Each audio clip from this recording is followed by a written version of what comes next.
I'ma skip town, see my wrist drying. Everybody wanna me for. Yo, what is good, everybody? My name is the Kosher King, and today I'm going to be doing the next installment of Overrated, Underrated, Fair, where I talk about 3 coasters and say which one's overrated, underrated, and which one's fairly rated. This installment's going to be Superman, and Magnum XL 200. So let's just get right into the video. Let's start off with the underrated coaster, which is Superman at Six Flags America. So I've been on this coaster a few times, and I have not yet had a bad experience on it.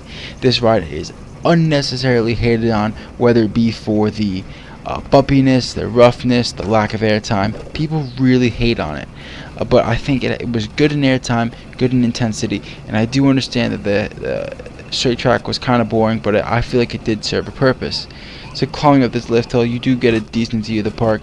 There's not too much to look at Six Flags America, so you're kind of just gonna be looking at, you know, crappy wooden coasters, stuff like that. But this hill is very nice, very tall. It's one of the taller hyper coasters in the world. It's not on the shorter end, so that's one bonus that it does have going for it.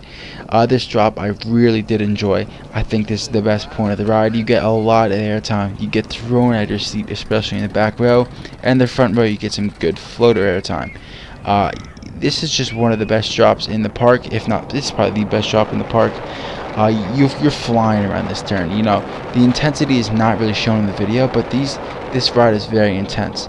Starting with these airtime hills, you do get a lot of airtime out of them. You get flown out of your seat in the back, and it's great airtime. And then you go into these helixes, which are very intense and made me gray out a few times. So I do enjoy that in a coaster when it's super intense like that. I think I liked it a lot, and that was one benefit that it had. And then here's the thing that people complain about, the odd layout with the straight track, but it does serve a purpose. After you gray out, you usually want to take a break, and that's what the purpose of those is, allowing you to take a break and get back to your senses. Right after you go off the straight track, go to a great airtime hill where you get yet again more airtime. Then you go into the helix, where this one you probably won't gray out because you lost some speed, but still it's a good element. You then go into some more airtime hills back to back to back and get some decent airtime if you're in the back, but in the front you're not going to get too much. Overall, I think this is one of the better hypercoasters in the world and is much underrated in my opinion. The next coaster on my list is going to be Six Flags New England, and I'm going to put it as fairly rated. As many of you guys may know, this was my favorite roller coaster back when it was Bizarro, before the new restraints and new whole sound system that the ride got. So I really like this ride. I think it has a great original layout, obviously hasn't been cloned, uses the terrain very well, uses it to its advantage, has great tunnels, and has great speed, airtime, everything. So the one thing that does hold this ride down from being a top 5 ride in the world is the restraints. And as everybody knows, really, the restraints kill your thighs. This hill does give you a lot of good airtime, right? Coming out of your seat, especially in the back, you're flown out of your seat, but those restraints really dig into your thighs, and it hurts. But other than that, it's a great ride. You get a lot of airtime, and I do think it deserves to be in the 20th to 25th range of people's favorite roller coasters. The first part is kind of like a classic hypercoaster with some airtime hills, a bank turn, and then an out and back layout. These airtime hills are great. You get thrown out of your seat, and if you can get a good ride with like a little bit of room in between you and the restraints, it won't hurt that bad, and it makes it to be a very fun ride. The airtime hills are actually awesome. You can fly through this layout. The video really doesn't do it justice, just how fast you're going. And then you go into the unique second half, which is in my opinion the better half. You use the terrain to your advantage, hop through airtime hills like that, do some cool bank turns, even go through a few tunnels, as we're going to see in a second here, and just have a great time. You know, these airtime hills are great. You're going to get thrown out of your seat a little bit, and then you go into these cool tunnels, which gives a great night ride. This ride does deserve to be as highly ranked as it is, and I think that's why it deserves to be fairly rated, just because of the airtime, unique layout, and the restraints. If you give yourself enough room, they're not bad.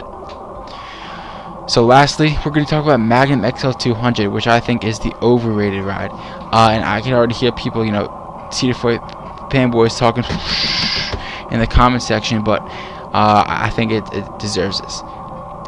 In no way do I think Magnum XL 200 is a bad ride. But also in that same way, I don't think it deserves to be in the top 10 roller coasters in the world. Okay, it gives you some good ejector airtime, but is it top 10 worthy in the world? I don't think so. It doesn't have the height at the other two, or it doesn't have the speed that the other two on this video do. It doesn't really have, it may have some airtime, comparable airtime to Six Flags New England's A Ride of Steel, but in no way should it be rated higher than it. Maybe 20 years ago, yeah, this is one of the best roller coasters in the world, but not now. I get it, you get thrown out of your seat at times, you get great airtime, but so does most other hypercoasters in the world, compared to a Nitro. I think Nitro is a better ride than Magnum XL 200. So that's why Magnum XL 200 is still a great ride, don't get me wrong. It deserves to be in the top 20, 25, 30 in the world. But does it deserve to be in the top 10? No. No way. I mean, you get some good airtime. It's not that rough of a ride. You know, it's good airtime, of course, but it's not top 10 worthy, and that's why I have it as overrated. I know a lot of people are going to be upset that I'm calling it overrated, but I'm not calling it a bad ride in any way. I'm just saying it's not as good as people say it is.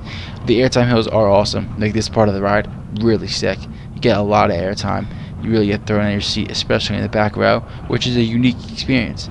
But then again, you compare it to some of the other hypers in the world, and you get the same amount of airtime, really, if not better, on other hypers. So that's why I don't think it can be seen as the best hyper in the world, or a top 10 ride in the world.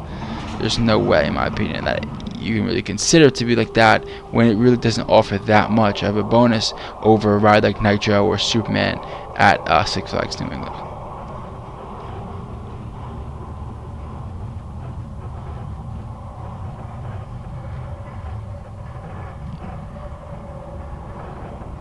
That's gonna be it, guys. See you guys next time. Let me in the comment section what you thought about this video. I'm sure that people are gonna be upset about the Magnum thing, but I'll see you guys next time. Give it a like, help me out, subscribe, be good. Skip town, see my wrist trying, everybody wanna me for